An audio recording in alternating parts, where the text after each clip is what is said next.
और आप देखना शुरू कर चुके हैं धाकड़ टीवी। हमारे देश में बेरोजगारी, गरीबी, भुखमरी ऐसे अहम मुद्दों को दरकिनार करके हमारे देश की मीडिया और हमारे देश के राजनेता लोग इंडिया बनाम भारत करने पे तुले हुए हैं। हमारे देश में सबसे अहम चर्चा चल रहा है कि हमारे देश का नाम भारत होना चाहिए या इंडिया होना चाहिए। बहन कुमारी मायावती ने कल प्रेस कॉन्फ्रेंस करके ये कहा कि जो लोग भी हमारे देश का नाम बदलना चाहते हैं असंवैधानिक है और संविधान को बदलने का एक कोशिश है ये। इन्हीं सारी बातों पर विस्तार से बातचीत करने के लिए हमारे साथ मौजूद हैं गौतम रत्ना जी, जो कि बहुजन फिल्म प्रोडक्शन हाउस चलाते हैं।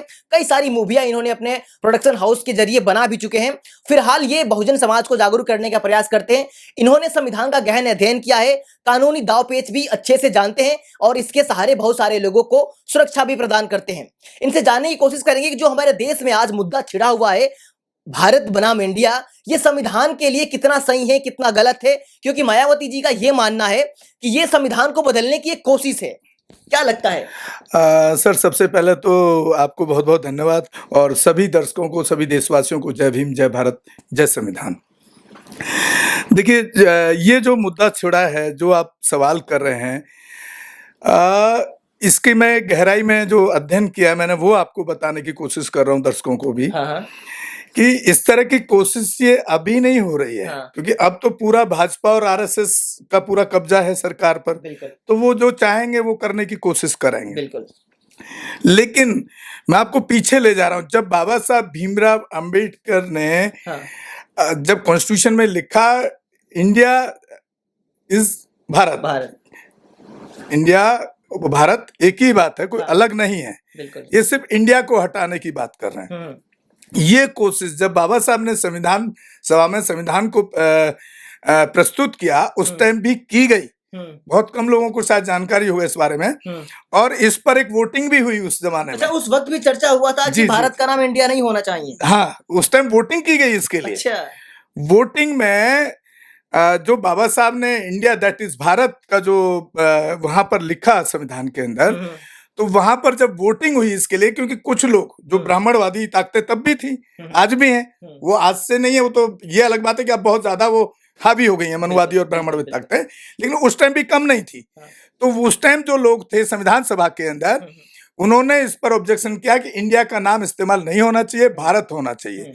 तो बाबा साहब ने, और जो कमेटी में कुछ लोग धर्मनिरपेक्ष भी थे, क्योंकि मुस्लिम भी काफी थे, और हमारे बहुजन समाज के लोग तो बहुत कम थे, जिनको दलित कहते थे, या SC ST, जो बाबा साहब ने बाद में क्रिएशन किया। SC ST तो पहले कोई बोलता ही नहीं था, पहले तो शूद्र सब चलता था, या दलित भी बाद में आया है। तो जब वोटिंग हुई तो यही प्रस्ताव गिर गया था 39 बनाम 51, यानी इसके समर्थन में 39 वोट पड़े थे कि सिर्फ भारत नाम रहना चाहिए, इंडिया इसके साथ में नहीं जुड़ना चाहिए। और 51 पड़े थे इस समर्थन में, जो बाबा साहब ने नाम दिया इंडिया दैट इज भारत। मतलब जो बाबा साहब ने इंडिया दैट इज भारत का जो नाम दिया था, उसके समर्थन में 51 लोग थे। 51 लोग आए थे उस टाइम। 51 लोगों ने, जो टोटल बॉडी थी 39 और 51 आप टोटल कर लीजिए। अच्छा। यानी कि 90 लोग हो गए। तो 90 लोगों में से 51 लोगों ने इंडिया दैट इज भारत के समर्थन में वोटिंग किया। तो अब परिस्थितियां बदल गई हैं। अब भाजपा और आरएसएस को दिखता है, ये लगता है कि पूरे देश पे हमारा कब्जा हो चुका है। तो इसलिए वो कोशिश कर रहे हैं कि इसको, मतलब एक्चुअली क्या है, धीरे धीरे जो उसकी जो चाल है ना भाजपा और मोदी सरकार की, कि धीरे धीरे पूरे संविधान को ही खत्म कर दिया जाए, और करा जा रहा है। आप देख भी रहे हैं, इतने सारे अमेंडमेंट हुए। पहले SC ST एक्ट को हटाया गया, फिर वो जब लोग सड़कों पे आए तो उसको वापस लिया गया। इवन देन कि यहाँ पर सुप्रीम कोर्ट भी कहीं ना कहीं, जो सारे डिसीजंस आज जितने भी भारत के अंदर हाई कोर्ट हैं या सुप्रीम कोर्ट है, वो भी हिंदुत्व की मानसिकता से फैसले दे रहे हैं। सुप्रीम कोर्ट ने भी SC ST एक्ट को हटा दिया था। अगर लोग सड़कों पे नहीं आते तो वो एक्ट भी खत्म हो गया होता। तो ये धीरे धीरे करके जो बेनिफिशियबल चीजें उसके लिए हैं, बहुजन कम्युनिटी के लिए, SC ST OBC में, उनको धीरे धीरे ये खत्म कर रहे हैं। अभी कुछ दिन पहले मोहन भागवत ने स्टेटमेंट दिया था कि जब तक छुआछूत रहेगा, भेदभाव रहेगा, तब तक 2 दिन पहले तब तक आरक्षण जिंदाबाद रहना चाहिए जी।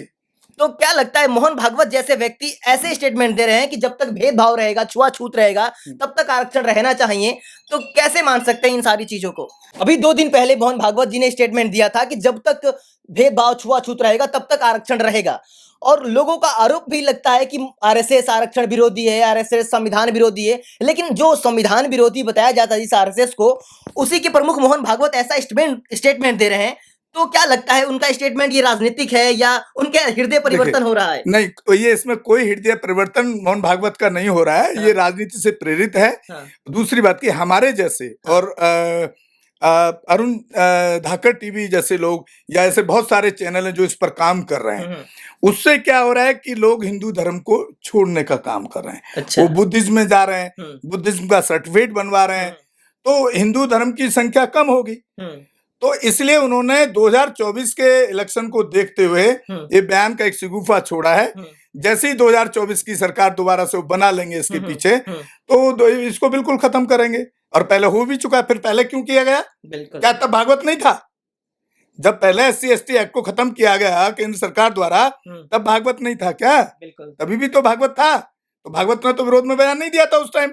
तो वो जो आरक्षण का जो शिगुफा वो भागवत छोड़ रहे हैं, वो सिर्फ 2024 को देखते हुए, ताकि ये लोग जो धीरे धीरे हिंदू धर्म को छोड़ रहे हैं उसको ना छोड़ें, और साथ में एक परसेप्शन बना दिया जाए कि नहीं आरएसएस तो आरक्षण विरोधी नहीं है, तो भाजपा को वोट कर दें, दोबारा सरकार 2024 में दोबारा इनकी बन जाए। ये इसके अंदर सीधा एक ये षड्यंत्र है कि लोगों को समझना चाहिए, हमारे लोगों को।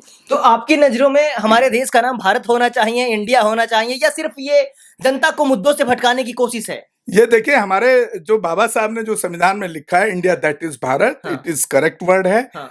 क्योंकि आप कोई ऐसा वर्ड बताइए जिसका हिंदी का इंग्लिश मीनिंग ना हो। कोई ऐसा वर्ड है क्या पूरे दुनिया के अंदर? नहीं। कोई जो भी आप सर्च करते हैं गूगल पे, कहीं पे भी सर्च करते हैं किसी प्लेटफॉर्म पे, तो हर इंग्लिश शब्द का एक हिंदी शब्द भी होता है। तो इंडिया एक इंग्लिश का शब्द है, उसका जो मीनिंग हिंदी में वो भारत है। तो इसमें कौन सा बड़ी बात है कि उसको छेड़खानी करके आप इंडिया को खत्म करके, तो इंग्लिश में क्या कहेंगे उसको? बिल्कुल, इंग्लिश में क्या कहेंगे? तो ये सीधा सीधा India that is Bharat is the correct word. और ये धीरे धीरे जो बाबा साहब को ऐतिहासिक रूप में भारत में देखा जाता है, उनके नाम को खत्म करने की साजिश है। ये इंडिया भारत वर्सेस नहीं है, ये अंबेडकर संविधान वर्सेस है। भाई, जब उनको लोग किस लिए याद करते हैं कि उन्होंने संविधान लिखा। और जब धीरे, अभी जैसे प्रधानमंत्री के सलाहकार ने, आर्थिक सलाहकार, क्या प्रधानमंत्री की बिना सलाह के कह सकता है कि संविधान को बदलने की जरूरत है और सनातनी संविधान लाना चाहिए? नहीं। सनातनी संविधान, जो लोग ये बोलते हैं कि हम सनातनी हिंदू हैं, मैं उनसे पूछता हूं बार बार कि फिर तू जाट क्यों है भाई? तू जाटव क्यों है? तू गुजर क्यों है? तू ठाकुर क्यों है? तू पांडे क्यों है? इस पर उनके पास जवाब नहीं होता है। तो कैसे सनातनी होगा भाई? कौन सा सनातनी संविधान लाओगे आप? कौन से संविधान की सनातनी संविधान बनाने की बात कर रहे हैं? यहाँ जो मेन मुद्दा है उस पर हमारे समाज के, बहुजन समाज के लोग भी नहीं बोल पाते हैं ठीक से। ये सीधा सीधा संविधान, भारत का नाम बदलने की वो नहीं है, कोई मैटर नहीं है। मैटर ये है कि इस हिस्ट्री से डॉक्टर अंबेडकर साहब को, बाबा साहब को कैसे आउट किया जाए। यानी मायावती जी ने जो आशंकाएं जताई है कि संविधान बदलने की कोशिश की जा रही है, तो बिल्कुल ही सही है। ये बिल्कुल सही है, लेकिन वो भी खाली ट्वीट करती है ना, सड़क के आंदोलन पे है। नहीं, बहन जी ने प्रेस कॉन्फ्रेंस करके बकायदे बताया कि हमारी पार्टी इसका विरोध करेगी। विरोध कैसे करेगी? सड़कों पे आई है ना, सड़कों के आंदोलन से विरोध पता लगता है ना, खाली ट्वीट करने से और 10 पत्रकार प्रेस कॉन्फ्रेंस बुलाने से क्या आपकी आवाज को मोदी RSS सुनेगा क्या? जब तक आप ये मानते हैं कि नहीं, कोई भी जैसे कि SC/ST एक्ट में बाद में उनको बदलना पड़ा, कैसे बदला? जब रोड सड़क के आंदोलन पे आ गए, लोगों ने देश में आगजनी की, उसमें हमारे बहुजन समाज के 13-14 लोग शहीद भी हुए। तो जब तक आप कुर्बानी नहीं देंगे तब तक आपको कुछ हासिल होने वाला नहीं है। ये ट्वीट और प्रेस कॉन्फ्रेंस से मैं नहीं समझता हूं कि कोई मायावती या बहुजन समाज पार्टी या किसी नेता की बात का असर मोदी या भागवत या RSS या अमित शाह को होने वाला है, मुझे नहीं लगता है। इसके लिए सड़क के आंदोलन की जरूरत है, वो भी लाखों करोड़ों में जब लोग सड़क पे आएंगे तब इनको मजबूर करेंगे, तब ये जा करके, ये तो एक तरीके से कोशिश है कि अहिंसक देश में गृह युद्ध है, अहिंसक स्थिति पैदा की जाए। ये इस तरह की कोशिश के रूप में मैं देख रहा हूँ इसको। और उसमें क्या होता है कि अहिंसक में जो बहुजन समाज के लोग हैं, हाँ, वो सामर्थ्य नहीं है, हाँ, ना उनके पास हथियार हैं, हाँ, वो डरते भी हैं, कानून से भी डरते हैं। जो दूसरा पक्ष ब्राह्मणवादी है वो ना कानून से डरता है और वो हथियारों से लैस है। तो वो अहिंसक आंदोलन अहिंसक बनाने की, इसको एक तरीके से देश को और गृह युद्ध छेड़ने की मुझे इसमें साजिश नजर आती है, जिसका मैं पुरजोर विरोध करता हूं। और मैं अपील करना चाहूंगा अपने बहुजन समाज के खास तौर से लोगों से कि उनको सड़क के आंदोलन का रास्ता अपनाना चाहिए। बिल्कुल बिल्कुल, इन्होंने सही कहा कि 2 अप्रैल का आंदोलन भी सड़कों पे आने से ही हम अपने अधिकारों को बचा पाए थे। वैसे ये मुद्दा भटकाने के लिए इंडिया बनाम भारत किया जा रहा है। बाकी इस वीडियो के बारे में आपकी जो भी राय है कमेंट बॉक्स में हमें जरूर बताएं। हमारे साथ थे गौतम रत्ना जी, जो कि बहुजन फिल्म प्रोडक्शन हाउस चलाते हैं और अपने प्रोडक्शन हाउस के जरिए बाबा साहब, गौतम बुद्ध, बहुजन महापुरुषों से जुड़ी बहुत सारी चीजें आप लोगों तक लाते रहते हैं। समाज को जागरूक करने के लिए इन्होंने अपना पूरा प्रोडक्शन हाउस लगा दिया है। और हम अपने समाज के बच्चों को एक फ्री ट्रेनिंग भी देते हैं। हाँ। वो भी आपको बता रहा हूं मैं, चाहे वो एडिटर बनना चाहें, चाहे कैमरामैन बनना चाहें या डायरेक्शन में जाना चाहें, जितने भी इससे रिलेटेड फील्ड हैं वो हम फ्री ऑफ कॉस्ट ट्रेनिंग देते हैं उनको। और रहने के लिए भी हम फ्री अकोमोडेट करते हैं उनको, खाली बिजली का बिल और खाने का खर्चा उनको चलाना होगा। और उसके अलावा जो एट्रोसिटीज होती हैं पूरे देश के अंदर, एट्रोसिटीज पर आज तक कोई ऐसा केस नहीं है जिसमें मेरे फोन पे जाने के बाद कार्रवाई ना हुई हो।